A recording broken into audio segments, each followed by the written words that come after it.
Chapter 1. 1. Go to Styles. The intense interest aroused in the public by what was known at the time as the Styles case has now somewhat subsided. Nevertheless, in view of the worldwide notoriety which attended it, I have been asked, both by my friend Poirot and the family themselves, to write an account of the whole story. This, we trust, will effectually silence the sensational rumors which still persist. I will therefore briefly set down the circumstances which led to my being connected with the affair. I had been invalided home from the front, and, after spending some months in a rather depressing convalescent home, was given a month's sick leave. Having no near relations or friends, I was trying to make up my mind what to do, when I ran across John Cavendish. I had seen very little of him for some years. Indeed, I had never known him particularly well. He was a good 15 years my senior, for one thing, though he hardly looked his 45 years. As a boy, though, I had often stayed at Styles, his mother's place in Essex. We had a good yarn about old times, and it ended in his inviting me down to Styles to spend my leave there. "The mater will be delighted to see you again after all those years," he added. "Your mother keeps well?" I asked. "Oh, yes. I suppose you know that she has married again." I am afraid I showed my surprise rather plainly. Mrs. Cavendish, who had married John's father when he was a widower with 2 sons, had been a handsome woman of middle age as I remembered her. She certainly could not be a day less than 70 now. I recalled her as an energetic, autocratic personality, somewhat inclined to charitable and social notoriety, with a fondness for opening bazaars and playing the Lady Bountiful. She was a most generous woman, and possessed a considerable fortune of her own. Their country place, Styles Court, had been purchased by Mr. Cavendish early in their married life. He had been completely under his wife's ascendancy, so much so that, on dying, he left the place to her for her lifetime, as well as the larger part of his income, an arrangement that was distinctly unfair to his 2 sons. Their stepmother, however, had always been most generous to them. Indeed, they were so young at the time of their father's remarriage that they always thought of her as their own mother. Lawrence, the younger, had been a delicate youth. He had qualified as a doctor but early relinquished the profession of medicine, and lived at home while pursuing literary ambitions, though his verses never had any marked success. John practiced for some time as a barrister, but had finally settled down to the more congenial life of a country squire. He had married 2 years ago, and had taken his wife to live at Styles, though I entertained a shrewd suspicion that he would have preferred his mother to increase his allowance, which would have enabled him to have a home of his own. Mrs. Cavendish, however, was a lady who liked to make her own plans, and expected other people to fall in with them, and in this case she certainly had the whip hand, namely, the purse strings. John noticed my surprise at the news of his mother's remarriage and smiled rather ruefully. "Rotten little bounder too," he said savagely. "I can tell you, Hastings, it's making life jolly difficult for us. As for Evie, you remember Evie?" "No." "Oh, I suppose she was after your time. She's the mater's factotum, companion, jack of all trades. A great sport, old Evie. Not precisely young and beautiful, but as game as they make them. You were going to say, oh, this fellow. He turned up from nowhere, on the pretext of being a second cousin or something of Evie's, though she didn't seem particularly keen to acknowledge the relationship. The fellow is an absolute outsider, anyone can see that. He's got a great black beard, and wears patent leather boots in all weathers. But the mater cottoned to him at once, took him on as secretary. You know how she's always running 100 societies." I nodded. "Well, of course the war has turned the hundreds into thousands. No doubt the fellow was very useful to her. But you could have knocked us all down with a feather when, 3 months ago, she suddenly announced that she and Alfred were engaged. The fellow must be at least 20 years younger than she is. It's simply barefaced fortune hunting, but there you are, she is her own mistress, and she's married him. It must be a difficult situation for you all." "Difficult? It's damnable." Thus it came about that, 3 days later, I descended from the train at Styles St. Mary, An absurd little station, with no apparent reason for existence, perched up in the midst of green fields and country lanes. John Cavendish was waiting on the platform, and piloted me out to the car. "Got a drop or two of petrol still, you see," he remarked. "Mainly owing to the mater's activities." The village of Styles St. Mary was situated about 2 miles from the little station, and Styles Court lay a mile the other side of it. It was a still, warm day in early July. As one looked out over the flat Essex country, lymg so green and peaceful under the afternoon sun, it seemed almost impossible to believe that, not so very far away, a great war was running its appointed course. I felt I had suddenly strayed into another world. As we turned in at the lodge gates, John said, "I'm afraid you'll find it very quiet down here, Hastings." "My dear fellow, that's just what I want." "Oh, it's pleasant enough if you want to lead the idle life. I drill with the volunteers twice a week, and lend a hand at the farms. My wife works regularly on the land. She is up at 5 every morning to milk, and keeps at it steadily until lunch time. It's a jolly good life taking it all round if it weren't for that fellow Alfred Inglethorpe." He checked the car suddenly, and glanced at his watch. "I wonder if we've time to pick up Cynthia." "No, she'll have started from the hospital by now." "Cynthia? That's not your wife?" "No, Cynthia is a protégée of my mother's, the daughter of an old schoolfellow of hers, who married a rascally solicitor. He came a cropper, and the girl was left an orphan and penniless. My mother came to the rescue, and Cynthia has been with us nearly 2 years now. She works in the Red Cross Hospital at Tadminster, 7 miles away." As he spoke the last words, we drew up in front of the fine old house. A lady in a stout tweed skin, who was bending over a flower bed, straightened herself at our approach. "Hello, Evie, here's our wounded hero. Mr. Hastings, Miss Howard." Miss Howard shook hands with a hearty, almost painful, grip. I had an impression of very blue eyes in a sunburnt face. She was a pleasant lossicking woman of about 40, with a deep voice, almost manly in its stentorian tones, and had a large sensible square body, with feet to match these last encased in good thick boots. Her conversation, I soon found, was couched in the telegraphic style. "Weeds grow like house afire. Can't keep even with 'em. Shall press you in. Better be careful." "I'm sure I shall be only too delighted to make myself useful," responded. "Don't say it. Never does. Wish you hadn't later." "You're a cynic, Evie," said John, laughing. "Where's tea today, inside or out?" "Out. Too fine a day to be cooped up in the house." "Come on then, you've done enough gardening for today. The laborer is worthy of his hire, you know. Come and be refreshed." "Well," said Miss Howard, drawing off her gardening gloves, "I'm inclined to agree with you." She led the way round the house to where tea was spread under the shade of a large sycamore. A figure rose from one of the basket chairs, and came a few steps to meet. "My wife, Hastings," said John. "I shall never forget my first sight of Mary Cavendish."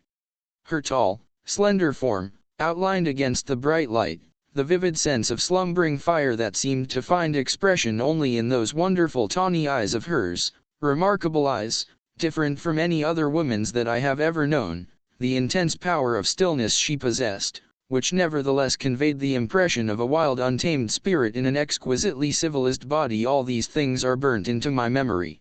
I shall never forget them. She greeted me with a few words of pleasant welcome in a low clear voice, and I sank into a basket chair feeling distinctly glad that I had accepted John's invitation. Mrs. Cavendish gave me some tea, and her few quiet remarks heightened my first impression of her as a thoroughly fascinating woman.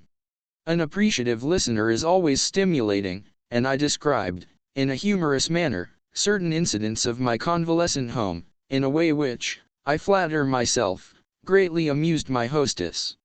John, of course, good fellow though he is, could hardly be called a brilliant conversationalist. At that moment a well-remembered voice floated through the open French window near at hand. "Then you'll write to the princess after tea, Alfred?" "I'll write to Lady Tadminster for the second day, myself." Or shall we wait until we hear from the princess? In case of a refusal, Lady Tadminster might open it the first day, and Mrs. Crosby the second. Then there's the Duchess about the school fete. There was the murmur of a man's voice, and then Mrs. Inglethorpe's rose in reply, yes, certainly. After tea will do quite well. You are so thoughtful, Alfred dear. The French window swung open a little wider, and a handsome white-haired old lady, with a somewhat masterful cast of features, stepped out of it onto the lawn. A man followed her, a suggestion of deference in his manner. Mrs. Inglethorpe greeted me with effusion. Why, if it isn't too delightful to see you again, Mr. Hastings, after all these years. Alfred, darling, Mr. Hastings my husband. I looked with some curiosity at Alfred darling. He certainly struck a rather alien note. I did not wonder at John objecting to his beard. It was one of the longest and blackest I have ever seen. He wore gold-rimmed pants, and had a curious impassivity of feature. It struck me that he might look natural on a stage, but was strangely out of place in real life. His voice was rather deep and unctuous.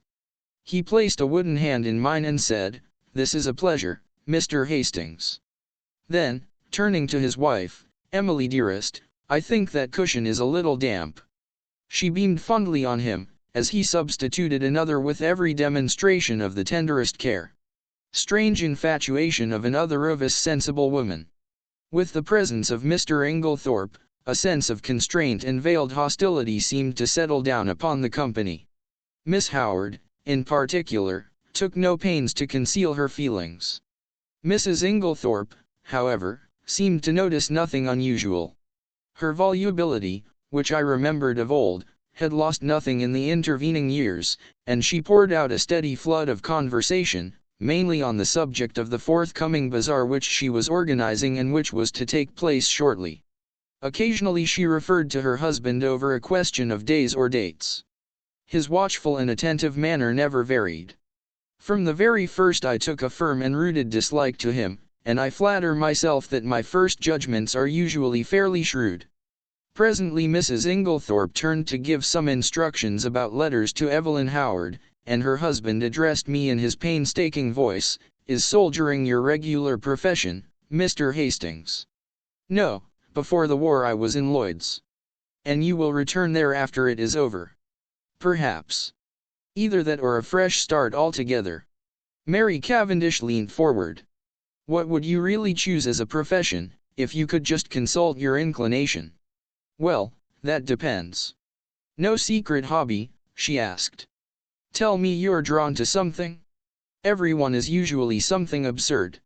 "You'll laugh at me?" She smiled. "Perhaps. Well, I've always had a secret hankering to be a detective." "The real thing, Scotland Yard? Or Sherlock Holmes?" "Oh, Sherlock Holmes by all means. But really, seriously, I am awfully drawn to it. I came across a man in Belgium once, a very famous detective, and he quite inflamed me. He was a marvelous little fellow. He used to say that all good detective work was a mere matter of method. My system is based on his, though of course I have progressed rather further. He was a funny little man, a great dandy, but wonderfully clever. Like a gawk, detective story myself," remarked Miss Howard. "Lots of nonsense written, though. Criminal discovered in last chapter.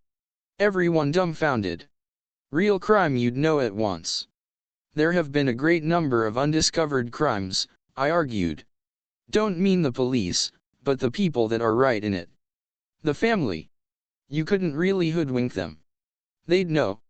"Then," I said, much amused, "you think that if you were mixed up in a crime, say a murder, you'd be able to spot the murderer right off?" "Of course I should. Mightn't be able to prove it to a pack of lawyers. But I'm certain I'd know. I'd feel it in my fingertips if he came near me." "It might be a she," I suggested. "Might. But murder's a violent crime. Associate it more with a man. Not in a case of poisoning." Mrs. Cavendish's clear voice startled me. "Dr. Bauerstein was saying yesterday that, owing to the general ignorance of the more uncommon poisons among the medical profession, There were probably countless cases of poisoning quite unsuspected. "Why, Mary, what a gruesome conversation," cried Mrs. Inglethorpe. "It makes me feel as if a goose were walking over my grave." "Oh, there's Cynthia." A young girl in VAD uniform ran lightly across the lawn. "Why, Cynthia, you are late today. This is Mr. Hastings, Miss Murdoch." Cynthia Murdoch was a fresh-looking young creature, full of life and vigor. She tossed off her little VAD cap, and I admired the great loose waves of her auburn hair, and the smallness and whiteness of the hand she held out to claim her tea. With dark eyes and eyelashes she would have been a beauty. She flung herself down on the ground beside John, and as I handed her a plate of sandwiches she smiled up at me. "Sit down here on the grass, do. It's ever so much nicer." I dropped down obediently. "You work at Tadminster, don't you, Miss Murdoch?" She nodded. "For my sins. Do they bully you, then?" I asked, smiling. "I should like to see them," cried Cynthia with dignity. "I have got a cousin who is nursing," I remarked. "And she is terrified of sisters." "I don't wonder. Sisters are, you know, Mr. Hastings. They simply are. You've no idea. But I'm not a nurse, thank heaven, I work in the dispensary." "How many people do you poison?" I asked, smiling. Cynthia smiled too. "Oh, hundreds," she said. "Cynthia," called Mrs. Inglethorpe, "do you think you could write a few notes for me?" "Certainly, Aunt Emily." She jumped up promptly, and something in her manner reminded me that her position was a dependent one, and that Mrs. Inglethorpe, kind as she might be in the main, did not allow her to forget it. My hostess turned to me. "John will show you your room. Supper is at 7:30. We have given up late dinner for some time now. Lady Tadminster, our member's wife, she was the late Lord Abbotsbury's daughter, does the same. She agrees with me that one must set an example of economy. We are quite a war household, nothing is wasted here, every scrap of waste paper, even, is saved and sent away in sacks." I expressed my appreciation, and John took me into the house and up the broad staircase, which forked right and left halfway to different wings of the building. My room was in the left wing, and looked out over the park. John left me, and a few minutes later I saw him from my window walking slowly across the grass arm in arm with Cynthia Murdoch. I heard Mrs. Inglethorpe call Cynthia impatiently, and the girl started and ran back to the house. At the same moment, a man stepped out from the shadow of a tree and walked slowly in the same direction. He looked about 40, very dark, with a melancholy, clean-shaven face. Some violent emotion seemed to be mastering him. He looked up at my window as he passed, and I recognized him, though he had changed much in the 15 years that had elapsed since we last met. It was John's younger brother, Lawrence Cavendish. I wondered what it was that had brought that singular expression to his face. Then I dismissed him from my mind, and returned to the contemplation of my own affairs. The evening passed pleasantly enough, and I dreamed that night of that enigmatical woman, Mary Cavendish. The next morning dawned bright and sunny, and I was full of the anticipation of a delightful visit. I did not see Mrs. Cavendish until lunchtime, when she volunteered to take me for a walk, and we spent a charming afternoon roaming in the woods, returning to the house about 5. As we entered the large hall, John beckoned us both into the smoking room. I saw at once by his face that something disturbing had occurred. We followed him in, and he shut the door after us. "Look here, Mary, there's the deuce of a mess. Evie's had a row with Alfred Inglethorpe, and she's off." "Evie? Off?" John nodded gloomily. "Yes, you see she went to the mater, and oh, here's Evie herself." Miss Howard entered. Her lips were set grimly together, and she carried a small suitcase. She looked excited and determined, and slightly on the defensive. "At any rate," she burst out, "I've spoken my mind." "My dear Evelyn," cried Mrs. Cavendish, "this can't be true." Miss Howard nodded grimly. "True enough. Afraid I said some things to Emily she won't forget or forgive in a hurry. Don't mind if they've only sunk in a bit. Probably water off a duck's back, though. I said right out, You're an old woman, Emily, and there's no fool like an old fool. The man's 20 years younger than you, and don't you fool yourself as to what he married you for. Money. Well, don't let him have too much of it. Farmer Rakes has got a very pretty young wife. Just ask your Alfred how much time he spends over there. She was very angry natural. I went on, I'm going to warn you, whether you like it or not. That man would as soon murder you in your bed as look at you. He's a bad lot. You can say what you like to me, but remember what I've told you. He's a bad lot. What did she say? Miss Howard made an extremely expressive grimace. Darling Alfred, dearest Alfred, wicked calumnies, wicked lies, wicked woman, to accuse her dear husband. The sooner I left her house the better. So I'm off. But not now. This minute. For a moment we sat and stared at her. Finally John Cavendish, finding his persuasions of no avail, went off to look up the trains. His wife followed him, murmuring something about persuading Mrs. Inglethorpe to think better of it. As she left the room, Miss Howard's face changed. She leaned towards me eagerly. Mr. Hastings, you're honest. I can trust you. I was a little startled. She laid her hand on my arm, and sank her voice to a whisper. Look after her, Mr. Hastings. My poor Emily. They're a lot of sharks, all of them. Oh, I know what I'm talking about. There isn't one of them that's not hard up and needing to get money out of her. I've protected her as much as I could. Now I'm out of the way, they'll impose upon her. Of course, Miss Howard, I said, I'll do everything I can, but I'm sure you're excited and overwrought. She interrupted me by slowly shaking her forefinger. Young man, trust me. I've lived in the world rather longer than you have. All I ask you is to keep your eyes open. You'll see what I mean. The throb of the motor came through the open window, and Miss Howard rose and moved to the door. John's voice sounded outside. With her hand on the handle, she turned her head over her shoulder, and beckoned to me. Above all, Mr. Hastings, watch that devil her husband.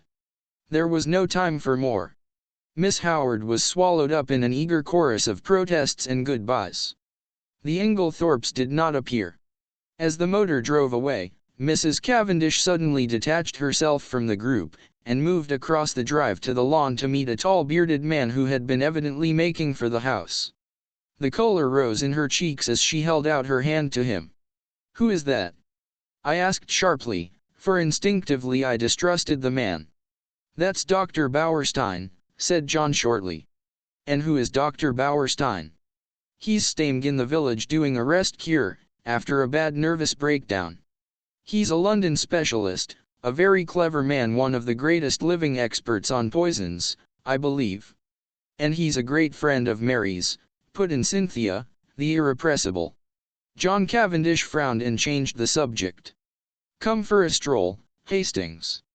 This has been a most rotten business. She always had a rough tongue, but there is no stauncher friend in England than Evelyn Howard. He took the path through the plantation, and we walked down to the village through the woods which bordered one side of the estate.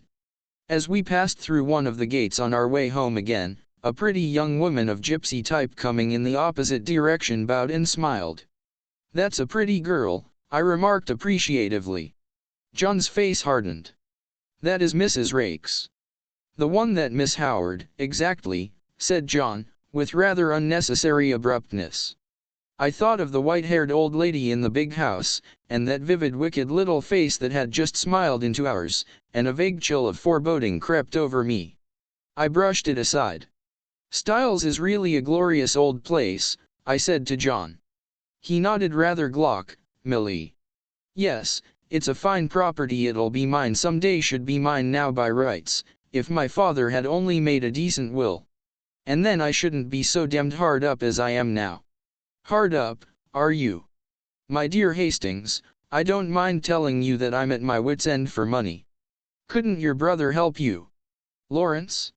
He's gone through every penny he ever had, publishing rotten verses in fancy bindings. No, we're an impecunious lot. My mother's always been awfully good to us, I must say. That is, up to now. Since her marriage, of course he broke off, frowning. For the first time I felt that, with Evelyn Howard, something indefinable had gone from the atmosphere.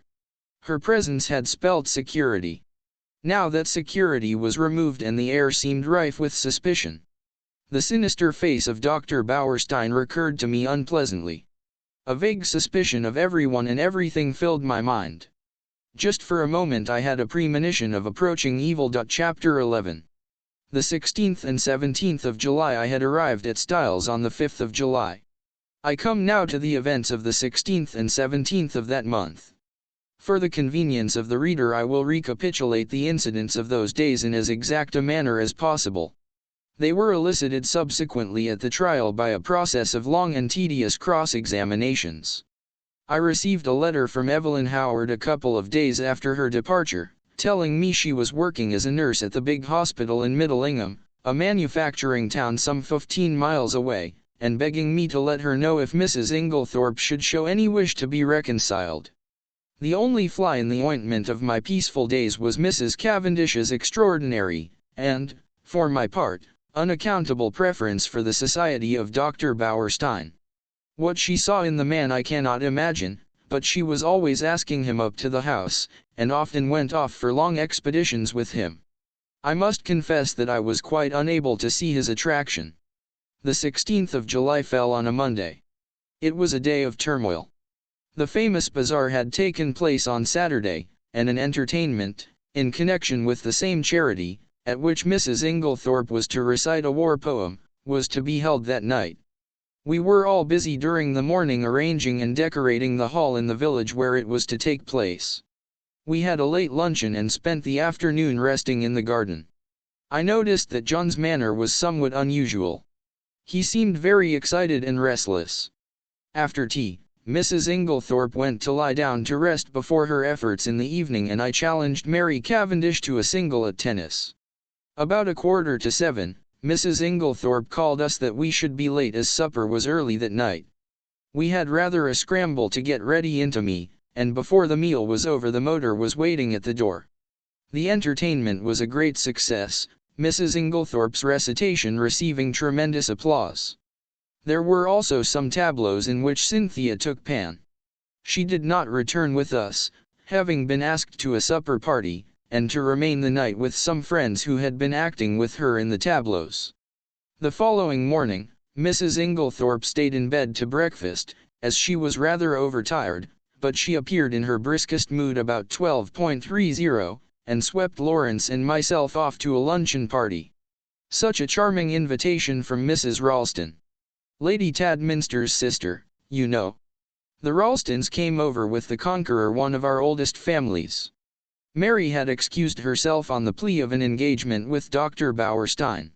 We had a pleasant luncheon, and as we drove away Lawrence suggested that we should return by Tadminster, which was barely a mile out of our way, and pay a visit to Cynthia in her dispensary. Mrs. Inglethorpe replied that this was an excellent idea, but as she had several letters to write she would drop us there, and we could come back with Cynthia in the pony trap.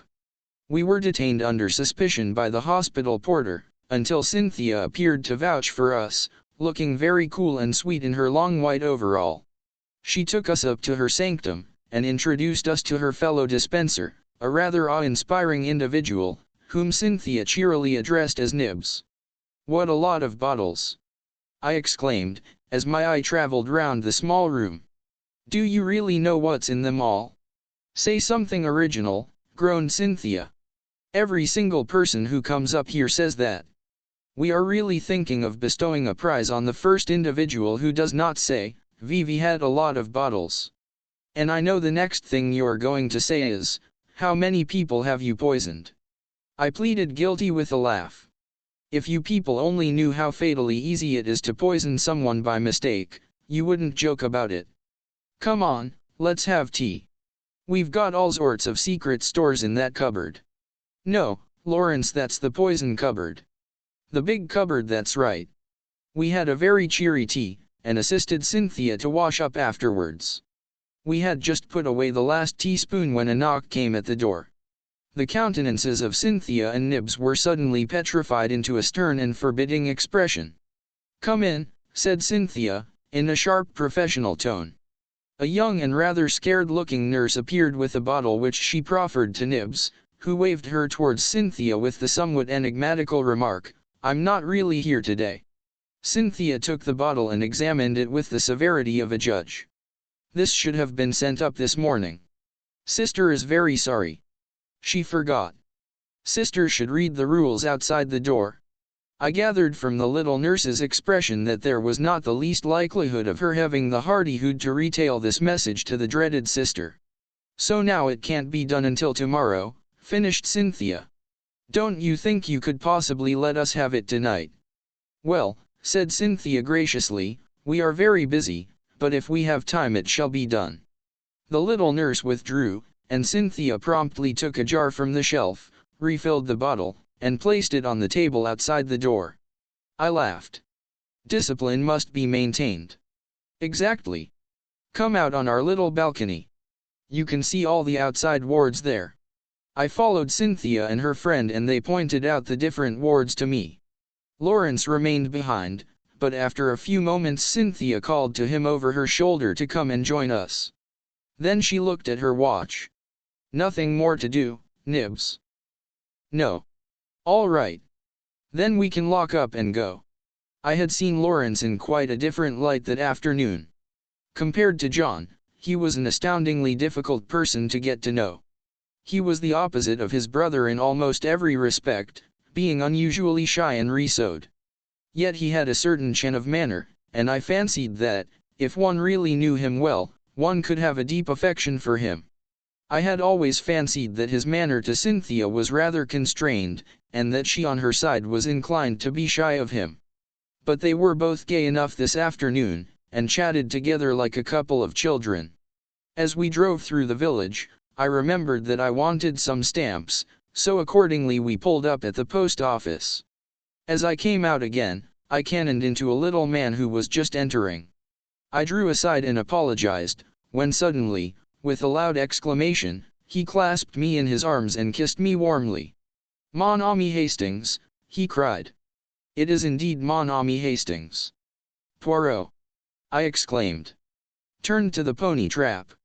"This is a very pleasant meeting for me, Miss Cynthia. This is my old friend, Monsieur Poirot, whom I have not seen for years." "Oh, we know Monsieur Poirot," said Cynthia gaily. "But I had no idea he was a friend of yours." "Yes, indeed," said Poirot seriously. "I know Mademoiselle Cynthia. It is by the charity of that good Mrs. Inglethorpe that I am here." Then, as I looked at him inquiringly, "Yes, my friend, she had kindly extended hospitality to 7 of my country people who, alas, are refugees from their native land. We Belgians will always remember her with gratitude." Poirot was an extraordinary-looking little man. He was hardly more than 5 feet, 4 inches, but carried himself with great dignity. His head was exactly the shape of an egg, and he always perched it a little on one side. His mustache was very stiff and military. The neatness of his attire was almost incredible. I believe a speck of dust would have caused him more pain than a bullet wound. Yet this quaint dandified little man who, I was sorry to see, now limped badly, had been in his time one of the most celebrated members of the Belgian police. As a detective, his flair had been extraordinary, and he had achieved triumphs by unraveling some of the most baffling cases of the day. He pointed out to me the little house inhabited by him and his fellow Belgians, and I promised to go and see him at an early date. Then he raised his hat with a flourish to Cynthia, and we drove away. "He's a dear little man," said Cynthia. "I'd no idea you knew him." "You've been entertaining a celebrity unawares," I replied. And, for the rest of the way home, I recited to them the various exploits and triumphs of Hercule Poirot. We arrived back in a very cheerful mood. As we entered the hall, Mrs. Inglethorpe came out of her boudoir. She looked flushed and upset. "Oh, it's you," she said. "Is there anything the matter, Aunt Emily?" asked Cynthia. "Certainly not," said Mrs. Inglethorpe sharply. "What should there be?" Then catching sight of Dorcas, the parlour maid, going into the dining room, she called to her to bring some stamps into the boudoir. Yes, mm. The old servant hesitated, then added diffidently, don't you think, you'd better get to bed? You're looking very tired. Perhaps you're right, Dorcas. Yes, no, not now. I've some letters I must finish by post time. Have you lighted the fire in my room as I told you? Yes, mm. Then I'll go to bed directly after supper. She went into the boudoir again, and Cynthia stared after her. Goodness gracious! I wonder what's up, she said to Lawrence. He did not seem to have heard her, for without a word he turned on his heel and went out of the house. I suggested a quick game of tennis before supper and, Cynthia agreeing, I ran upstairs to fetch my racket. Mrs. Cavendish was coming down the stairs. It may have been my fancy, but she, too, was looking odd and disturbed. Had a good walk with Dr. Bauerstein? I asked, trying to appear as indifferent as I could. I didn't go, she replied abruptly. \V Here is Mrs. Inglethorpe. In the boudoir. Her hand clenched itself on the banisters, then she seemed to nerve herself for some encounter, and went rapidly past me down the stairs across the hall to the boudoir, the door of which she shut behind her. As I ran out to the tennis court a few moments later, I had to pass the open boudoir window, and was unable to help overhearing the following scrap of dialogue. Mary Cavendish was saying in the voice of a woman desperately controlling herself, "Then you won't show it to me?" To which Mrs. Inglethorpe replied, "My dear Mary, it has nothing to do with that matter." "Then show it to me. I tell you it is not what you imagine. It does not concern you in the least." To which Mary Cavendish replied, with a rising bitterness, "Of course, I might have known you would shield him." Cynthia was waiting for me, and greeted me eagerly with, "I say, there's been the most awful row. I've got it all out of Dorcas." "What kind of a row?" "Between Aunt Emily and him. I do hope she's found him out at last." "Was Dorcas there, then?" "Of course not. She happened to be near the door. It was a real old bust-up. I do wish I knew what it was all about." I thought of Mrs. Rakes's gypsy face, and Evelyn Howard's warnings, but wisely decided to hold my peace, whilst Cynthia exhausted every possible hypothesis, and cheerfully hoped, Aunt Emily will send him away, and will never speak to him again. I was anxious to get hold of John, but he was nowhere to be seen. Evidently something very momentous had occurred that afternoon. I tried to forget the few words I had overheard, but, do what I would, I could not dismiss them altogether from my mind. What was Mary Cavendish's concern in the matter? Mr. Inglethorpe was in the drawing-room when I came down to supper. His face was impassive as ever, and the strange unreality of the man struck me afresh. Mrs. Inglethorpe came down last. She still looked agitated, and during the meal there was a somewhat constrained silence. Inglethorpe was unusually quiet. As a rule, he surrounded his wife with little attentions, placing a cushion at her back, and altogether playing the part of the devoted husband. Immediately after supper, Mrs. Inglethorpe retired to her boudoir again. "Send my coffee in here, Mary," she called. "I've just 5 minutes to catch the post." Cynthia and I went and sat by the open window in the drawing-room. Mary Cavendish brought our coffee to us. She seemed excited. "Do you young people want lights, or do you enjoy the twilight?" she asked. "Will you take Mrs. Inglethorpe her coffee, Cynthia? I will pour it out." "Do not trouble, Mary," said Inglethorpe. "I will take it to Emily." He poured it out, and went out of the room carrying it carefully. Lawrence followed him, and Mrs. Cavendish sat down by us. We three sat for some time in silence. It was a glorious night, hot and still. Mrs. Cavendish fanned herself gently with a palm leaf. "It's almost too hot," she murmured. "We shall have a thunderstorm. Alas, that these harmonious moments can never endure." My paradise was rudely shattered by the sound of a well-known, and heartily disliked, voice in the hall. "Dr. Bauerstein," exclaimed Cynthia. Had a funny time to come, glanced jealously at Mary Cavendish, but she seemed quite undisturbed, the delicate pallor of her cheeks did not vary. In a few moments, Alfred Inglethorpe had ushered the doctor in, the latter laughing, and protesting that he was in no fit state for a drawing room. In truth, he presented a sorry spectacle, being literally plastered with mud. "What have you been doing, doctor?" cried Mrs. Cavendish. "I must make my apologies," said the doctor. "I did not really mean to come in, but Mr. Inglethorpe insisted." "Well, Bauerstein, you are in a plight," said John, strolling in from the hall. "Have some coffee, and tell us what you have been up to." "Thank you, I will." He laughed rather ruefully, as he described how he had discovered a very rare species of fern in an inaccessible place, and in his efforts to obtain it had lost his footing, and slipped ignominiously into a neighboring pond. "The sun soon dried me off," he added, "but I'm afraid my appearance is very disreputable." At this juncture, Mrs. Inglethorpe called to Cynthia from the hall, and the girl ran out. "Just carry up my dispatch case, will you, dear? I'm going to bed." The door into the hall was a wide one. I had risen when Cynthia did. John was close by me. There were therefore 3 witnesses who could swear that Mrs. Inglethorpe was carrying her coffee, as yet untasted, in her hand. My evening was utterly and entirely spoiled by the presence of Dr. Bauerstein.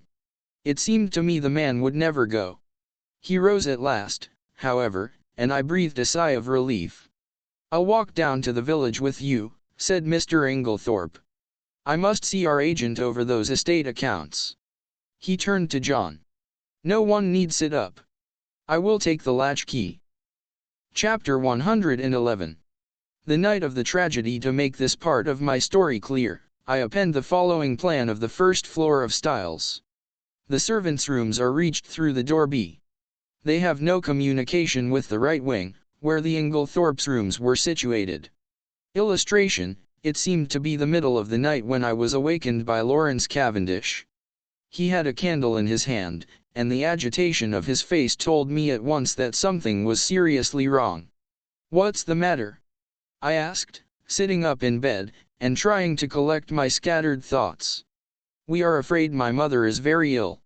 She seems to be having some kind of fit. Unfortunately she has locked herself in. I'll come at once." I sprang out of bed, and, pulling on a dressing gown, followed Lawrence along the passage and the gallery to the right wing of the house. John Cavendish joined us, and 1 or 2 of the servants were standing round in a state of awe-stricken excitement. Lawrence turned to his brother. "What do you think we had better do?" Never, I thought, had his indecision of character been more apparent. John rattled the handle of Mrs. Inglethorpe's door violently, but with no effect. It was obviously locked or bolted on the inside. The whole household was aroused by now. The most alarming sounds were audible from the interior of the room. Clearly something must be done. "Try going through Mr. Inglethorpe's room, sir," cried Dorcas. "Oh, the poor mistress." Suddenly I realized that Alfred Inglethorpe was not with us, that he alone had given no sign of his presence. John opened the door of his room. It was pitch dark, but Lawrence was following with the candle, and by its feeble light we saw that the bed had not been slept in, and that there was no sign of the room having been occupied. We went straight to the connecting door. That, too, was locked or bolted on the inside. What was to be done? "Oh, dear, sir," cried Dorcas, wringing her hands, "whatever shall we must try and break the door in, I suppose. It'll be a tough job, though. Here, let one of the maids go down and wake Bailey and tell him to go for Dr. Wilkins at once. Now then, we'll have a eye at the door. Half a moment, though, isn't there a door into Miss Cynthia's rooms?" "Yes, sir, but that's always bolted. It's never been undone." "Well, we might just see." He ran rapidly down the corridor to Cynthia's room. Mary Cavendish was there, shaking the girl, who must have been an unusually sound sleeper, and trying to wake her. In a moment or 2 he was back. "No good. That's bolted too. We must break in the door. I think this one is a shade less solid than the one in the passage." We strained and heaved together. The framework of the door was solid, and for a long time it resisted our efforts, but at last we felt it give beneath our weight, and finally, with a resounding crash, it was burst open. We stumbled in together, Lawrence still holding his candle. Mrs. Inglethorpe was lying on the bed, her whole form agitated by violent convulsions, in one of which she must have overturned the table beside her. As we entered, however, her limbs relaxed, and she fell back upon the pillows. John strode across the room, and lit the gas. Turning to Annie, one of the housemaids, he sent her downstairs to the dining room for brandy. Then he went across to his mother whilst I unbolted the door that gave on the corridor. I turned to Lawrence, to suggest that I had better leave them now that there was no further need of my services, but the words were frozen on my lips. Never have I seen such a ghastly look on any man's face. He was white as chalk, the candle he held in his shaking hand was sputtering onto the carpet, and his eyes, petrified with terror, or some such kindred emotion, stared fixedly over my head at a point on the further wall. It was as though he had seen something that turned him to stone. I instinctively followed the direction of his eyes, but I could see nothing unusual. The still feebly flickering ashes in the grate, and the row of prim ornaments on the mantelpiece, were surely harmless enough. The violence of Mrs. Inglethorpe's attack seemed to be passing. She was able to speak in short gasps. Better now, very sudden, stupid of me to lock myself in. A shadow fell on the bed and, looking up, I saw Mary Cavendish standing near the door with her arm around Cynthia. She seemed to be supporting the girl, who looked utterly dazed and unlike herself. Her face was heavily flushed, and she yawned repeatedly. "Poor Cynthia is quite frightened," said Mrs. Cavendish in a low clear voice. She herself, I noticed, was dressed in her white land smock. Then it must be later than I thought. I saw that a faint streak of daylight was showing through the curtains of the windows, and that the clock on the mantelpiece pointed to close upon 5 o'clock. A strangled cry from the bed startled me. A fresh access of pain seized the unfortunate old lady. The convulsions were of a violence terrible to behold. Everything was confusion. We thronged round her, powerless to help or alleviate.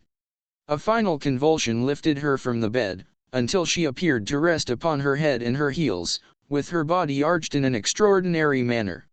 In vain Mary and John tried to administer more brandy. The moments flew. Again the body arched itself in that peculiar fashion. At that moment, Dr. Bauerstein pushed his way authoritatively into the room.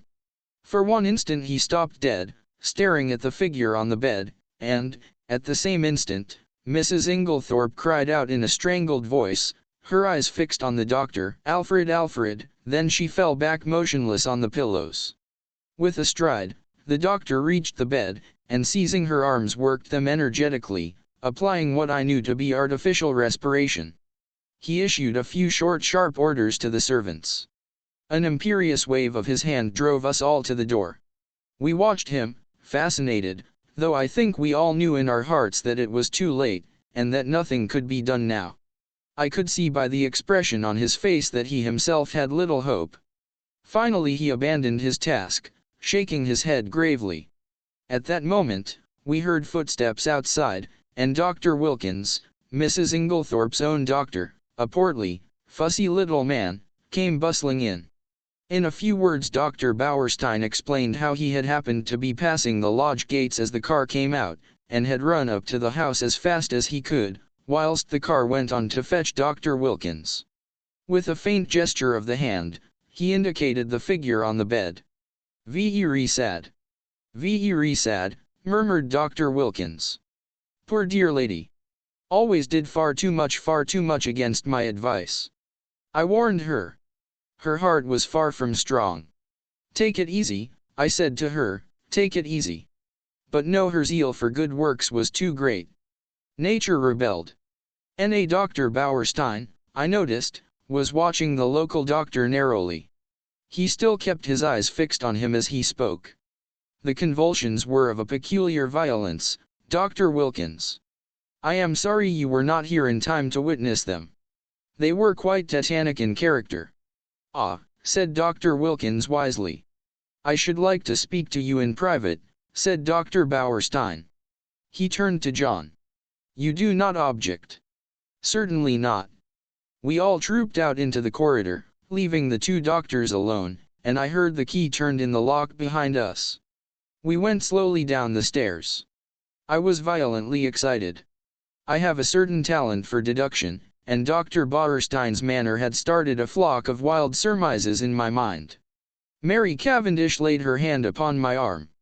"What is it? Why did Dr. Bauerstein seem so peculiar?" I looked at her. "Do you know what I think?" "What?" "Listen." I looked round, the others were out of earshot. I lowered my voice to a whisper. "I believe she has been poisoned. I'm certain Dr. Bauerstein suspects it." Hat. She shrank against the wall, the pupils of her eyes dilating wildly. Then, with a sudden cry that startled me, she cried out, "No, no, not that, not that," and breaking from me, fled up the stairs. I followed her, afraid that she was going to faint. I found her leaning against the banisters, deadly pale. She waved me away impatiently. "No, no, leave me. I'd rather be alone. Let me just be quiet for a minute or two. Go down to the others." I obeyed her reluctantly. John and Lawrence were in the dining room. I joined them. We were all silent, but I suppose I voiced the thoughts of us all when I at last broke it by saying, "Where is Mr. Inglethorpe?" John shook his head. "He's not in the house." Our eyes met. Where was Alfred Inglethorpe? His absence was strange and inexplicable. I remembered Mrs. Inglethorpe's dying words. What lay beneath them? What more could she have told us, if she had had time? At last we heard the doctors descending the stairs. Dr. Wilkins was looking important and excited, and trying to conceal an inward exultation under a manner of decorous calm. Dr. Bauerstein remained in the background, his grave bearded face unchanged. Dr. Wilkins was the spokesman for the two. He addressed himself to John. "Mr. Cavendish, I should like your consent to a post-mortem." "Is that necessary?" asked John gravely. A spasm of pain crossed his face. "Absolutely," said Dr. Bauerstein. "You mean by that that neither Dr. Wilkins nor myself could give a death certificate under the circumstances?" John bent his head. "In that case, I have no alternative but to agree." "Thank you," said Dr. Wilkins briskly. "We propose that it should take place tomorrow night, or rather tonight." And he glanced at the daylight. "Under the circumstances, I am afraid an inquest can hardly be avoided. These formalities are necessary, but I beg that you won't distress yourselves." There was a pause, and then Dr. Bauerstein drew 2 keys from his pocket, and handed them to John. "These are the keys of the 2 rooms.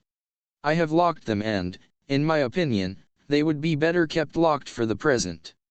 The doctors then departed. I had been turning over an idea in my head, and I felt that the moment had now come to broach it. Yet I was a little chary of doing so. John, I knew, had a horror of any kind of publicity, and was an easygoing optimist, who preferred never to meet trouble halfway. It might be difficult to convince him of the soundness of my plan. Lawrence, on the other hand, being less conventional, and having more imagination, I felt I might count upon as an ally. There was no doubt that the moment had come for me to take the lead. "John," I said, "I am going to ask you something." "Well? You remember my speaking of my friend Poirot? The Belgian who is here? He has been a most famous detective." "Yes. I want you to let me call him in to investigate this matter." "What now? Before the post-mortem?" "Yes, time is an advantage if there has been foul play." "Rubbish," cried Lawrence angrily. "In my opinion the whole thing is a mare's nest of Bauerstein's. Wilkins hadn't an idea of such a thing, until Bauerstein put it into his head. But, like all specialists, Bauerstein's got a bee in his bonnet. Poisons are his hobby, so of course he sees them everywhere." I confess that I was surprised by Lawrence's attitude. He was so seldom vehement about anything. John hesitated. "I can't feel as you do, Lawrence," he said at last. "I'm inclined to give Hastings a free hand, though I should prefer to wait a bit. We don't want any unnecessary scandal." "No, no," I cried eagerly, You need have no fear of that. Poirot is discretion itself. Very well, then, have it your own way. I leave it in your hands though, if it is as we suspect, it seems a clear enough case. God forgive me if I am wronging him. I looked at my watch. It was 6 o'clock. I determined to lose no time. 5 minutes delay, however, I allowed myself. I spent it in ransacking the library until I discovered a medical book which gave a description of strychnine poisoning. Chapter Leave Poirot investigates the house which the Belgians occupied in the village was quite close to the park gates. One could save time by taking a narrow path through the long grass, which cut off the detours of the winding drive. So I, accordingly, went that way. I had nearly reached the lodge, when my attention was arrested by the running figure of a man approaching me. It was Mr. Inglethorpe. Had he been? How did he intend to explain his absence? He accosted me eagerly. My God! This is terrible. My poor wife. I have only just heard. Where have you been? I asked. Denby kept me late last night. It was 1 o'clock before we'd finished. Then I found that I'd forgotten the latchkey after all. I didn't want to arouse the household, so Denby gave me a bed. How did you hear the news? I asked. Wilkins knocked Denby up to tell him. My poor Emily. She was so self-sacrificing, such a noble character. She overtaxed her strength. A wave of revulsion swept over me. What a consummate hypocrite the man was. I must hurry on, I said, thankful that he did not ask me whither I was bound. In a few minutes I was knocking at the door of Leastways cottage. Getting no answer, I repeated my summons impatiently. A window above me was cautiously opened, and Poirot himself looked out. He gave an exclamation of surprise at seeing me. In a few brief words, I explained the tragedy that had occurred, and that I wanted his help. Wait, my friend, I will let you in, and you shall recount to me the affair whilst I dress. In a few moments he had unbarred the door, and I followed him up to his room. There he installed me in a chair, and I related the whole story, keeping back nothing, and omitting no circumstance, however insignificant, whilst he himself made a careful and deliberate toilet. I told him of my awakening, of Mrs. Inglethorpe's dying words, of her husband's absence, of the quarrel the day before, of the scrap of conversation between Mary and her mother-in-law that I had overheard, of the former quarrel between Mrs. Inglethorpe and Evelyn Howard, and of the latter's innuendos. I was hardly as clear as I could wish. I repeated myself several times, and occasionally had to go back to some detail that I had forgotten. Poirot smiled kindly on me. The mind is confused? Is it not so? Take time, mon ami. You are agitated, you are excited, it is but natural. Presently, when we are calmer, we will arrange the facts, neatly, each in his proper place. We will examine and reject. Those of importance we will put on one side, those of no importance, poof, he screwed up his cherub-like face, and puffed comically enough, blow them away. That's all very well, I objected, but how are you going to decide what is important, and what isn't? That always seems the difficulty to me. Poirot shook his head energetically. He was now arranging his mustache with exquisite care. Not so. Voyons. One fact leads to another, so we continue. Does the next fit in with that? A merveille. Good. We can proceed. This next little fact, no. Ah, that is curious. There is something missing, a link in the chain that is not there. We examine. We search. And that little curious fact, that possibly paltry little detail that will not tally, we put it here. He made an extravagant gesture with his hand. It is significant. It is tremendous.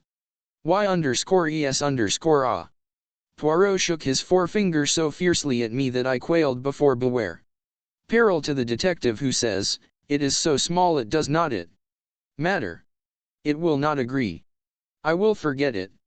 That way lies confusion. Everything matters. I know. You always told me that. That's why I have gone into all the details of this thing, whether they seemed to me relevant or not. And I am pleased with you. You have a good memory, and you have given me the facts faithfully. Of the order in which you present them, I say nothing truly, it is deplorable. But I make allowances you are upset. To that I attribute the circumstance that you have omitted one fact of paramount importance. What is that? I asked. You have not told me if Mrs. Inglethorpe ate well last night. I stared at him. Surely the war had affected the little man's brain. He was carefully engaged in brushing his coat before putting it on, and seemed wholly engrossed in the task. I don't remember, I said. And, anyway, I don't see. You do not see? But it is of the first importance. I can't see why, I said, rather nettled. As far as I can remember, she didn't eat much. She was obviously upset, and it had taken her appetite away. That was only natural. Yes, said Poirot thoughtfully, it was only natural. He opened a drawer, and took out a small dispatch case, then turned to "Now I am ready. We will proceed to the chateau, and study matters on the spot. Excuse me, mon ami, you dressed in haste, and your tie is on one side. Permit me." With a deft gesture, he rearranged it. "Cays. Now, shall we start?" We hurried up the village, and turned in at the lodge gates. Poirot stopped for a moment, and gazed sorrowfully over the beautiful expanse of park, still glittering with morning dew. So beautiful, and yet, the poor family, plunged in sorrow, prostrated with grief. He looked at me keenly as he spoke, and I was aware that I reddened under his prolonged gaze. Was the family prostrated by grief? Was the sorrow at Mrs. Inglethorpe's death so great? I realized that there was an emotional lack in the atmosphere. The dead woman had not the gift of commanding love. Her death was a shock and a distress, but she would not be passionately regretted. Poirot seemed to follow my thoughts. He nodded his head gravely. "No, you are right," he said, "it is not as though there was a blood tie. She has been kind and generous to these Cavendishes, but she was not their own mother. Blood tells. Always remember that blood tells." "Poirot," I said, "I wish you would tell me why you wanted to know if Mrs. Inglethorpe ate well last night. I have been turning it over in my mind, but I can't see how it has anything to do with the matter." He was silent for a minute or two as we walked along, but finally he said, "I do not mind telling you though, as you know, it is not my habit to explain until the end is reached. The present contention is that Mrs. Inglethorpe died of strychnine poisoning, presumably administered in her coffee." "Yes." "Well, what time was the coffee served?" "About 8 o'clock. Therefore she drank it between then and 8:30, certainly not much later. Well, strychnine is a fairly rapid poison. Its effects would be felt very soon, probably in about an hour. Yet, in Mrs. Inglethorpe's case, the symptoms do not manifest themselves until 5 o'clock the next morning, 9 hours. But a heavy meal, taken at about the same time as the poison, might retard its effects, though hardly to that extent. Still, it is a possibility to be taken into account. But, according to you, she ate very little for supper, and yet the symptoms do not develop until early the next morning. Now that is a curious circumstance, my friend. Something may arise at the autopsy to explain it.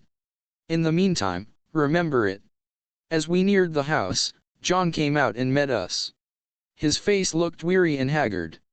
"This is a very dreadful business, Monsieur Poirot," he said.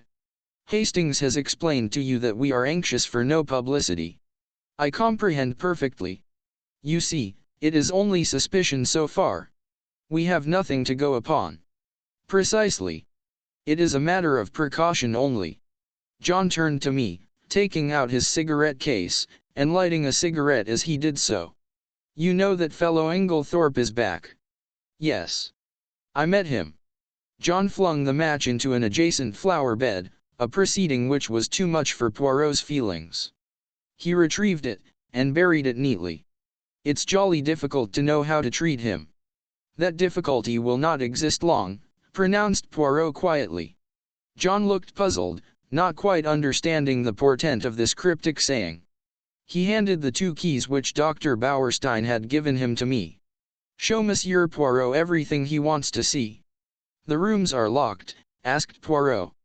Dr. Bauerstein considered it advisable. Poirot nodded thoughtfully. Then he is very sure. Well, that simplifies matters for us. We went up together to the room of the tragedy. For convenience I append a plan of the room and the principal articles of furniture in it. Illustration, Poirot locked the door on the inside, and proceeded to a minute inspection of the room. He darted from one object to the other with the agility of a grasshopper. I remained by the door, fearing to obliterate any clues.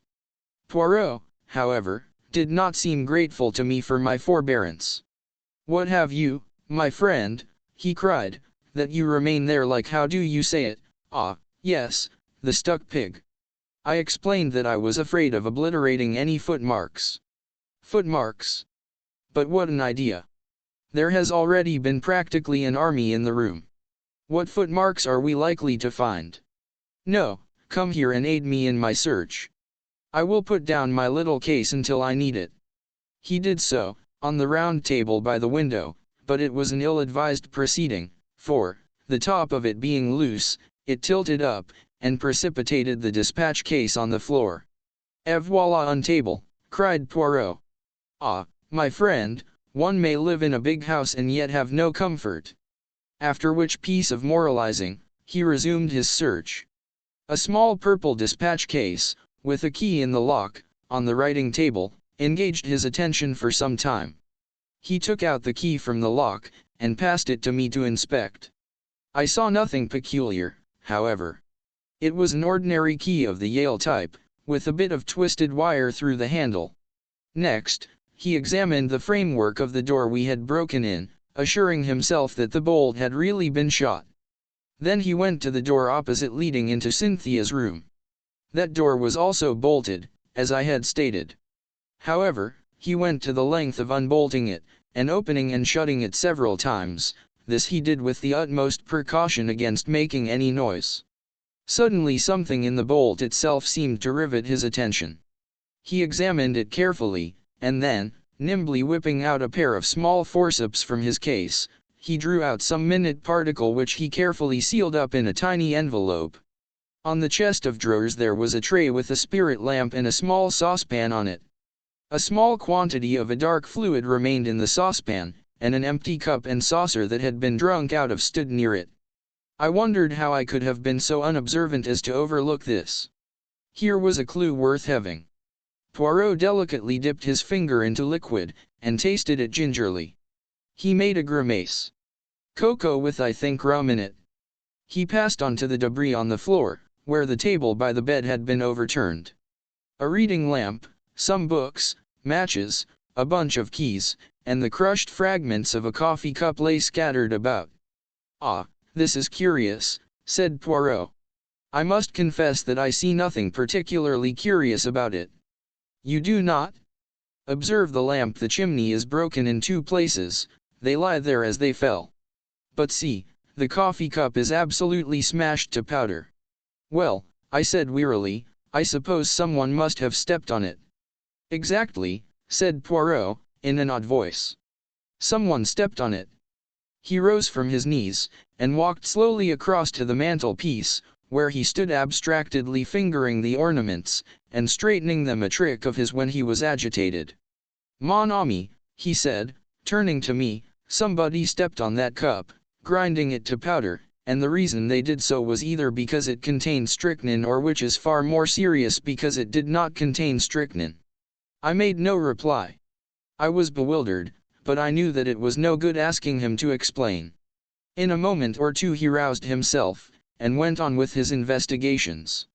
He picked up the bunch of keys from the floor, and twirling them round in his fingers finally selected one, very bright and shining, which he tried in the lock of the purple dispatch case.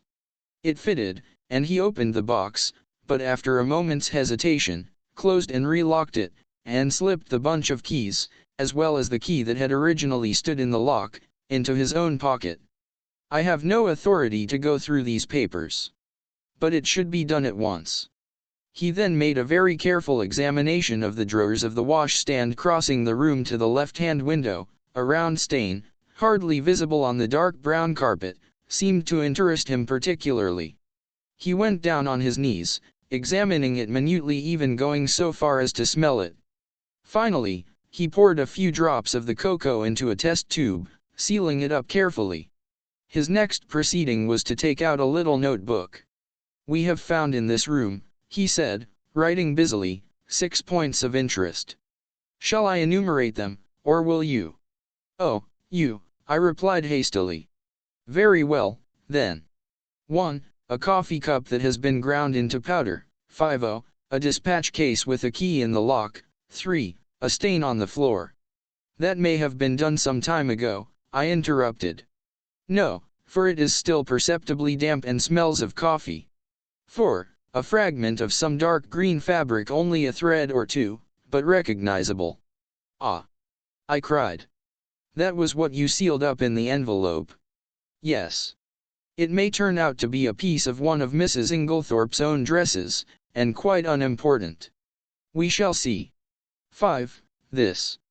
With a dramatic gesture, he pointed to a large splash of candle grease on the floor by the writing table.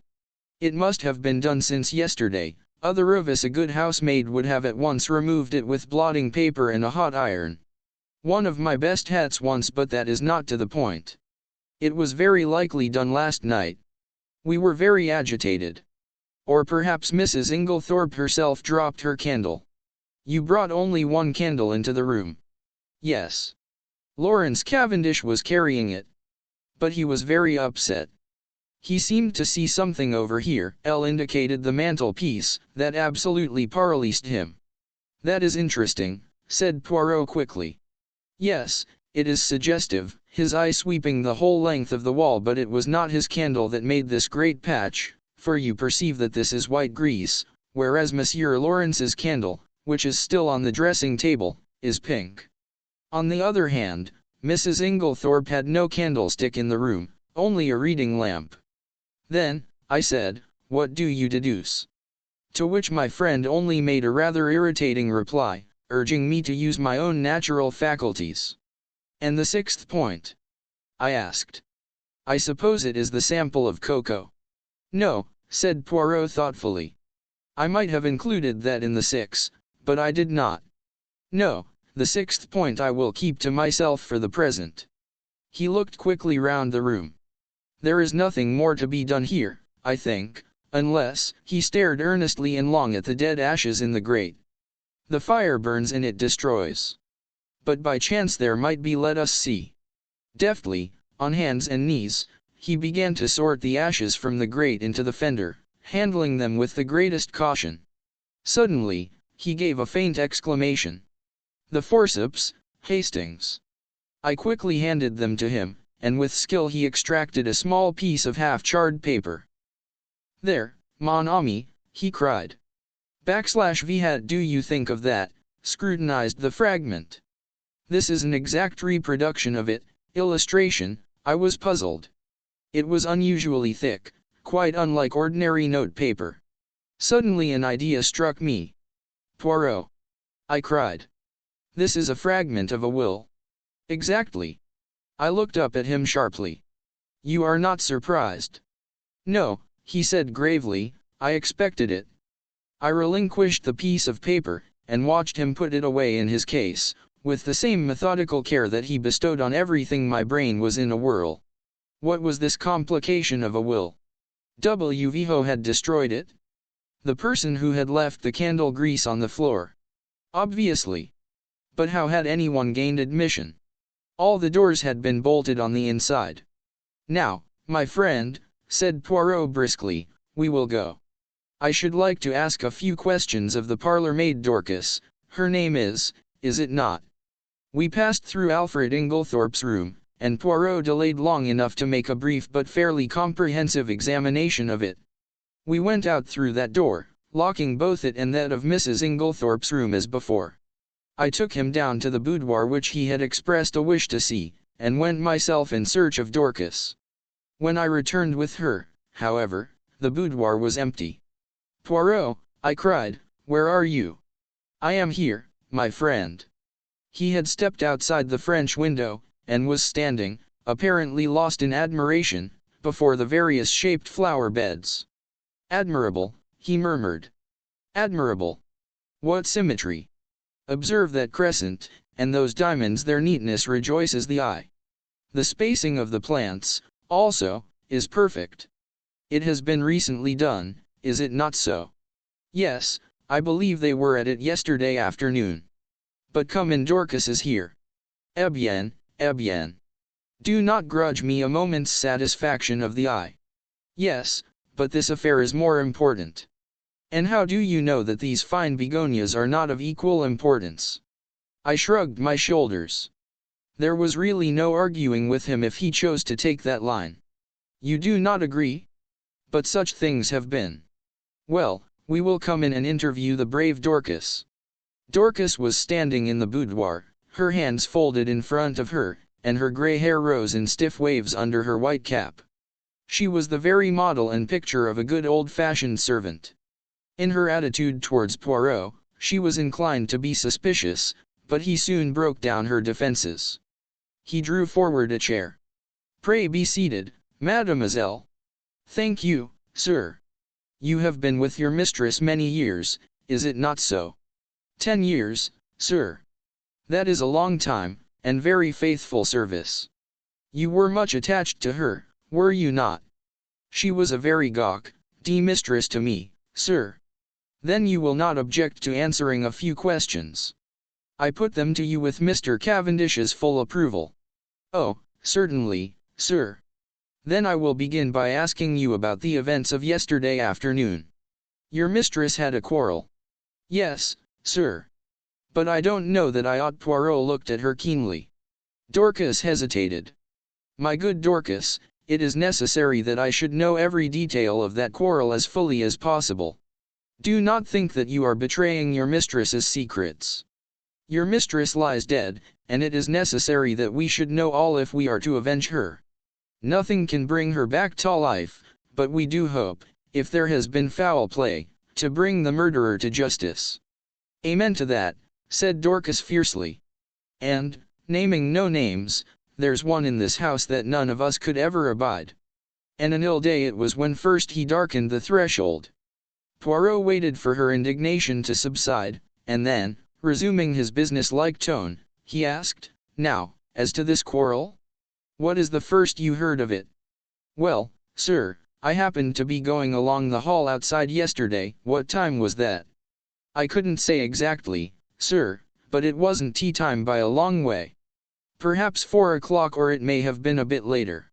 Well, sir, as I said, I happened to be passing along, when I heard voices very loud and angry in here. I didn't exactly mean to listen, but well, there it is. I stopped. The door was shut, but the mistress was speaking very sharp and clear, and I heard what she said quite plainly. 'You have lied to me, and deceived me,' she said. I didn't hear what Mr. Inglethorpe replied. He spoke a good bit lower than she did, but she answered, 'How dare you? I have kept you and clothed you and fed you. You owe everything to me. And this is how you repay me. By bringing disgrace upon our name.' Again I didn't hear what he said, but she went on, 'Nothing that you can say will make any difference. I see my duty clearly. My mind is made up. You need not think that any fear of publicity, or scandal between husband and wife will deter me.' Then I thought I heard them coming out, so I went off quickly." "You are sure it was Mr. Inglethorpe's voice you heard?" "Oh, yes, sir, whose else's could it be?" "Well, what happened next?" "Later, I came back to the hall, but it was all quiet. At 5 o'clock, Mrs. Inglethorpe rang the bell and told me to bring her a cup of tea, nothing to eat, to the boudoir. She was looking dreadful, so white and upset. 'Dorcas,' she says, 'I've had a great shock.' 'I'm sorry for that, I says.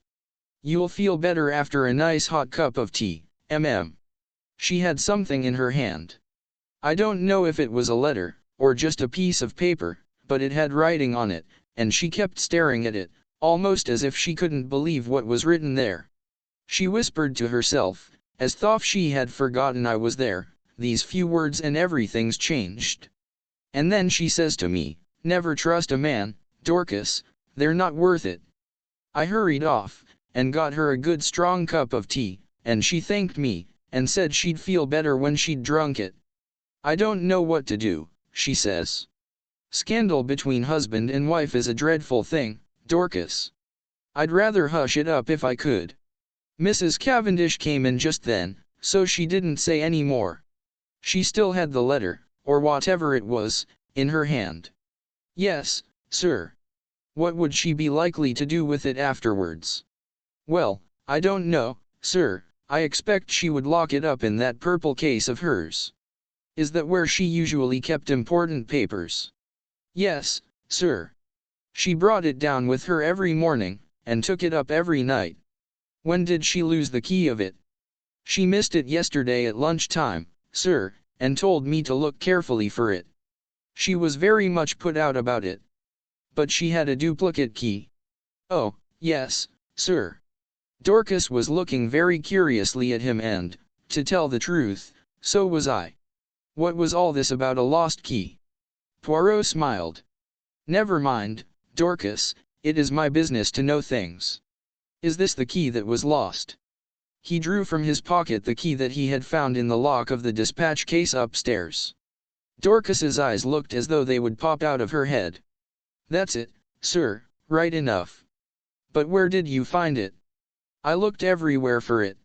"Ah, but you see it was not in the same place yesterday as it was today. Now, to pass to another subject, had your mistress a dark green dress in her wardrobe?" Dorcas was rather startled by the unexpected question. "No, sir." "Are you quite sure?" "Oh, yes, sir." "Has anyone else in the house got a green dress?" Dorcas reflected. "Miss Cynthia has a green evening dress." "Light or dark green?" "A light green, sir, a sort of chiffon, they call it." "Ah, that is not what I want." "And nobody else has anything green?" "No, sir, not that I know of." Poirot's face did not betray a trace of whether he was disappointed or otherwise. He merely remarked, "Good, we will leave that and pass on. Have you any reason to believe that your mistress was likely to take a sleeping powder last night?" "Not last night, sir, I know she didn't." "Why do you know so positively?" "Because the box was empty. She took the last one 2 days ago, and she didn't have any more made up." "You are quite sure of that?" "Positive, sir." "Then that is cleared up. By the way, your mistress didn't ask you to sign any paper yesterday?" "To sign a paper?" "No, sir. When Mr. Hastings and Mr. Lawrence came in yesterday evening, they found your mistress busy writing letters. I suppose you can give me no idea to whom these letters were addressed?" "I'm afraid I couldn't, sir. I was out in the evening. Perhaps Annie could tell you, though she's a careless girl. Never cleared the coffee cups away last night. That's what happens when I'm not here to look after things." Poirot lifted his hand. "Since they have been left, Dorcas, leave them a little longer, I pray you. Should like to examine them." "Very well, sir." "What time did you go out last evening?" "About 6 o'clock, sir." "Thank you, Dorcas, that is all I have to ask you." He rose and strolled to the window. "I have been admiring these flower beds. How many gardeners are employed here, by the way?" "Only 3 now, sir." "5, we had, before the war, when it was kept as a gentleman's place should be. I wish you could have seen it then, sir. A fair sight it was. But now there's only old Manning, and young William, and a new-fashioned woman gardener in breeches and such like. Ah, these are dreadful times." "The good times will come again, Dorcas. At least, we hope so. Now, will you send Annie to me here?" "Yes, sir." "Thank you, sir." "How did you know that Mrs. Inglethorpe took sleeping powders?" asked, in lively curiosity, as Dorcas left the room. "And about the lost key and the duplicate?" "One thing at a time. As to the sleeping powders, I knew by this." He suddenly produced a small cardboard box, such as chemists use for powders. "Where did you find it?" "In the washstand drawer in Mrs. Inglethorpe's bedroom. It was number 6 of my catalogue." But I suppose, as the last powder was taken 2 days ago, it is not of much importance. Probably not, but do you notice anything that strikes you as peculiar about this box? I examined it closely. No, I can't say that I do. Look at the label. I read the label carefully, 1 powder to be taken at bedtime, if required. Mrs. Inglethorpe. No, I see nothing unusual. Not the fact that there is no chemist's name. Ah! I exclaimed. To be sure, that is odd. Have you ever known a chemist to send out a box like that, without his printed name? No, I can't say that I have, was becoming quite excited, but Poirot damped my ardor by remarking, yet the explanation is quite simple. So do not intrigue yourself, my friend. An audible creaking proclaimed the approach of Annie, so I had no time to reply. Annie was a fine, strapping girl, and was evidently laboring under intense excitement, mingled with a certain ghoulish enjoyment of the tragedy. Poirot came to the point at once, with a business-like briskness. I sent for you, Annie, because I thought you might be able to tell me something about the letters Mrs. Inglethorpe wrote last night. How many were there? And can you tell me any of the names and addresses? Annie considered. There were 4 letters, sir. One was to Miss Howard, and one was to Mr. Wells, the lawyer, and the other 2 I don't think I remember, sir. Oh, yes, one was to Ross's, the caterers in Tadminster. The other one, I don't remember. Think, urged Poirot. Annie racked her brains in vain. I'm sorry, sir, but it's clean gone. I don't think I can have noticed it. It does not matter, said Poirot, not betraying any sign of disappointment. Now I want to ask you about something else. There is a saucepan in Mrs. Inglethorpe's room with some cocoa in it. Did she have that every night? Yes, sir, it was put in her room every evening, and she warmed it up in the night whenever she fancied it. What was it? Plain cocoa.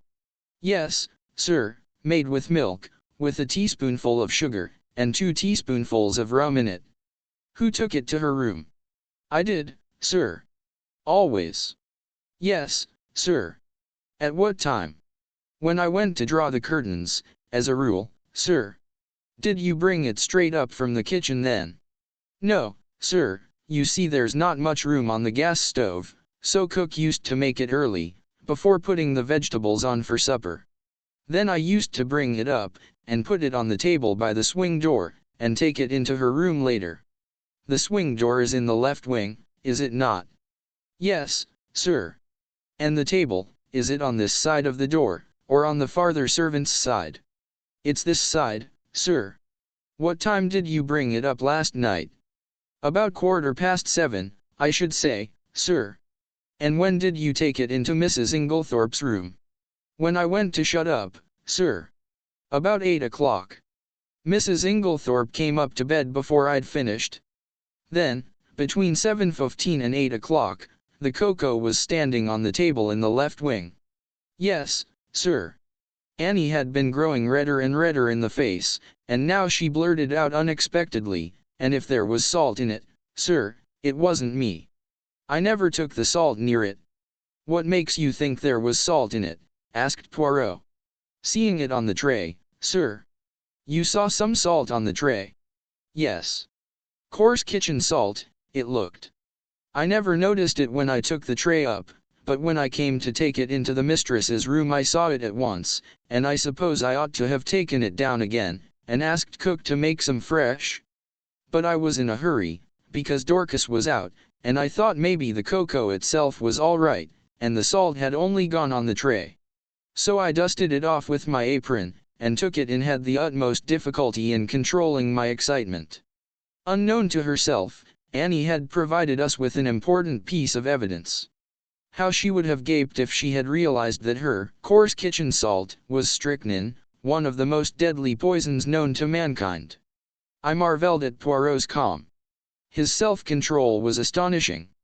I awaited his next question with impatience, but it disappointed me. When you went into Mrs. Inglethorpe's room, was the door leading into Miss Cynthia's room bolted? Oh. Yes, sir, it always was.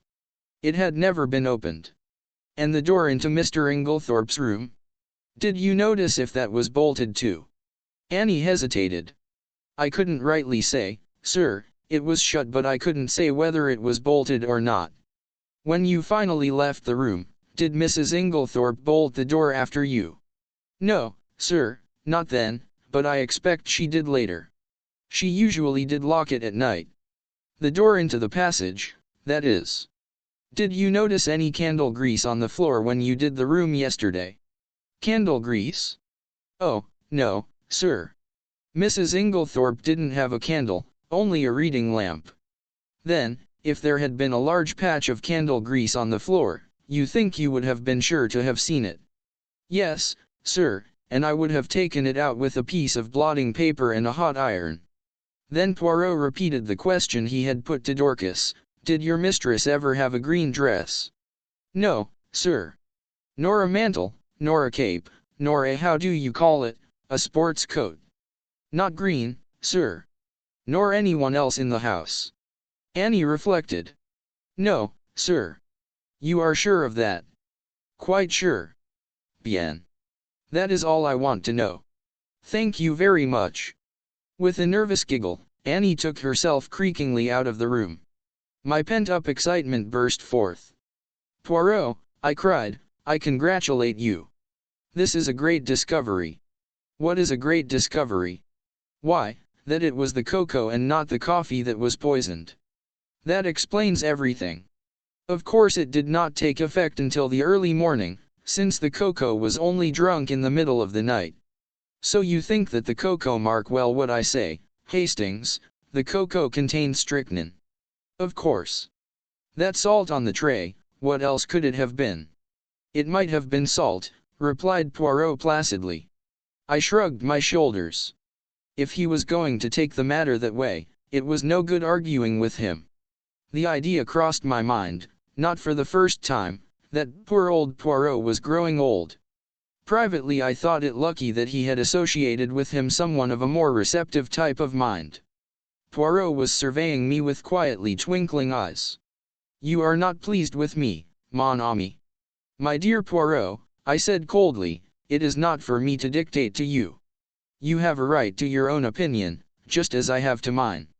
A most admirable sentiment, remarked Poirot, rising briskly to his feet. Now I have finished with this room. By the way, whose is the smaller desk in the corner? Mr. Inglethorpe's. Ah. He tried the roll top tentatively.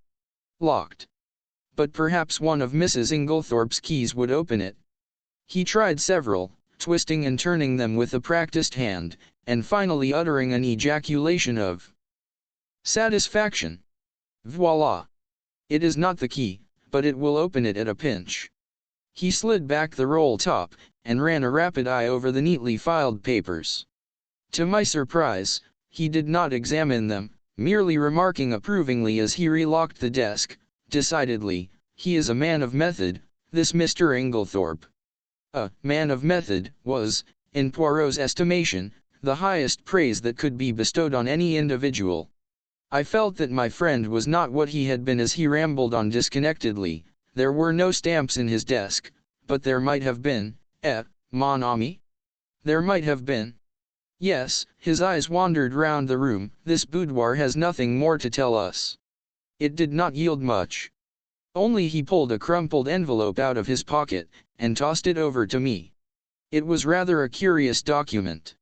A plain, dirty-looking old envelope with a few words scrawled across it, apparently at random. The following is a facsimile of it. Illustration Chapter V. It isn't strychnine, is it? Where did you find this? I asked Poirot, in lively curiosity. In the waste paper basket. You recognize the handwriting? Yes, it is Mrs. Inglethorpe's. But what does it mean? Poirot shrugged his shoulders. I cannot say, but it is suggestive. A wild idea flashed across me. Was it possible that Mrs. Inglethorpe's mind was deranged? Had she some fantastic idea of demoniacal possession? And, if that were so, was it not also possible that she might have taken her own life? Was about to expound these theories to Poirot, when his own words distracted me. Come, he said, "now to examine the coffee cups. My dear Poirot, what on earth is the good of that, now that we know about the cocoa?" "Oh, la la. That miserable cocoa," cried Poirot flippantly. He laughed with apparent enjoyment, raising his arms to heaven in mock despair, in what I could not but consider the worst possible taste. "And, anyway," I said, with increasing coldness, as Mrs. Inglethorpe took her coffee upstairs with her, "I do not see what you expect to find, unless you consider it likely that we shall discover a packet of strychnine on the coffee tray." Poirot was sobered at once. "Come, come, my friend," he said, slipping his arms through mine. "Any vous fatches pas. Allow me to interest myself in my coffee cups, and I will respect your cocoa. There. Is it a bargain?" He was so quaintly humorous that I was forced to laugh, and we went together to the drawing room, where the coffee cups and tray remained undisturbed as we had left them. Poirot made me recapitulate the scene of the night before, listening very carefully, and verifying the position of the various cups. "So Mrs. Cavendish stood by the tray and poured out?" "Yes." "Then she came across to the window where you sat with Mademoiselle Cynthia?" "Yes." "Here are the 3 cups. And the cup on the mantelpiece, half drunk, that would be Mr. Lawrence Cavendish's. And the one on the tray?" "John Cavendish's. I saw him put it down there." "Good. Any, 2, 3, 4, 5, but where, then, is the cup of Mr. Inglethorpe? He does not take coffee. Then all are accounted for." "One moment, my friend." With infinite care, he took a drop or 2 from the grounds in each cup, sealing them up in separate test tubes, tasting each in turn as he did so. His physiognomy underwent a curious change. An expression gathered there that I can only describe as half puzzled, and half relieved. "Bien," he said at last. "It is evident. I had an idea, but clearly I was mistaken. Yes, altogether I was mistaken. Yet it is strange. But no matter." And, with a characteristic shrug, he dismissed whatever it was that was worrying him from his mind. I could have told him from the beginning that this obsession of his over the coffee was bound to end in a blind alley, but I restrained my tongue. After all, though he was old, Poirot had been a great man in his day. "Breakfast is ready," said John Cavendish, coming in from the hall. "You will breakfast with us, Monsieur Poirot." Poirot acquiesced. I observed John. Already he was almost restored to his normal self. The shock of the events of the last night had upset him temporarily, but his equable poise soon swung back to the normal. He was a man of very little imagination, in sharp contrast with his brother, who had, perhaps, too much. Ever since the early hours of the morning, John had been hard at work, sending telegrams. One of the first had gone to Evelyn Howard, writing notices for the papers, and generally occupying himself with the melancholy duties that a death entails. "May I ask how things are proceeding?" he said. "Do your investigations point to my mother having died a natural death, or must we prepare ourselves for the worst?" "I think, Mr. Cavendish," said Poirot gravely, "that you would do well not to buoy yourself up with any false hopes. Can you tell me the views of the other members of the family? My brother Lawrence is convinced that we are making a fuss over nothing. He says that everything points to its being a simple case of heart failure." "He does he? That is very interesting," murmured Poirot softly. "And Mrs. Cavendish?" A faint cloud passed over John's face. "I have not the least idea what my wife's views on the subject are." The answer brought a momentary stiffness in its train. John broke the rather awkward silence by saying with a slight effort, "I told you, didn't I, that Mr. Inglethorpe has returned?" Poirot bent his head. "It's an awkward position for all of us. Of course one has to treat him as usual, but, hang it all, one's gorge does rise at sitting down to eat with a possible murderer." Poirot nodded sympathetically. "I quite understand. It is a very difficult situation for you, Mr. Cavendish. Would like to ask you one question. Mr. Inglethorpe's reason for not returning last night was, I believe, that he had forgotten the latchkey. Is not that so? Yes. I suppose you are quite sure that the latchkey was forgotten, that he did not take it after all. I have no idea. I never thought of looking. We always keep it in the hall drawer. I'll go and see if it's there now. Poirot held up his hand with a faint smile. No, no, Mr. Cavendish, it is too late now. I am certain that you would find it. If Mr. Inglethorpe did take it, he has had ample time to replace it by now. But do you think? I think nothing. If anyone had chanced to look this morning before his return, and seen it there, it would have been a valuable point in his favor. That is all. John looked perplexed. Do not worry, said Poirot smoothly. I assure you that you need not let it trouble you. Since you are so kind, let us go and have some breakfast. Everyone was assembled in the dining room. Under the circumstances, we were naturally not a cheerful party. The reaction after a shock is always trying, and I think we were all suffering from it. Decorum and good breeding naturally enjoined that our demeanor should be much as usual, yet I could not help wondering if this self-control were really a matter of great difficulty. There were no red eyes, no signs of secretly indulged grief. I felt that I was right in my opinion that Dorcas was the person most affected by the personal side of the tragedy. I pass over Alfred Inglethorpe, who acted the bereaved widower in a manner that I felt to be disgusting in its hypocrisy. Did he know that we suspected him? I wondered. Surely he could not be unaware of the fact, conceal it as we would. Did he feel some secret stirring of fear, or was he confident that his crime would go unpunished? Surely the suspicion in the atmosphere must warn him that he was already a marked man. But did everyone suspect him? Vivi had about Mrs. Cavendish? I watched her as she sat at the head of the table, graceful, composed, enigmatic. In her soft grey frock, with white ruffles at the wrists falling over her slender hands, she looked very beautiful. When she chose, however, her face could be sphinx-like in its inscrutability. She was very silent, hardly opening her lips, and yet in some queer way I felt that the great strength of her personality was dominating us all. And little Cynthia? Did she suspect? She looked very tired and ill, I thought. The heaviness and languor of her manner were very marked. I asked her if she were feeling ill, and she answered frankly, "Yes, I've got the most beastly headache."